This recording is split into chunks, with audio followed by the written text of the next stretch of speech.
Hesablama Palatasının keçirdiyi audit nəticəsində ASTV-də 26 milyonluq maliyyə pozuntusu aşkarlanıb.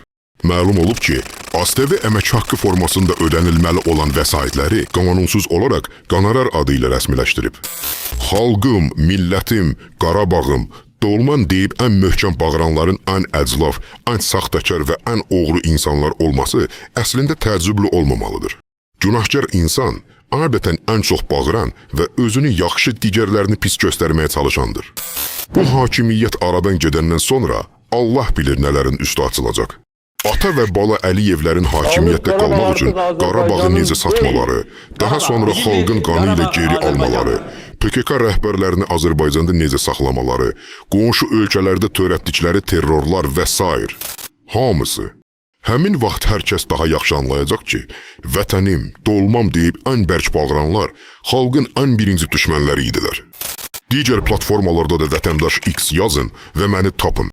Xüsusən Telegramdan izləyin.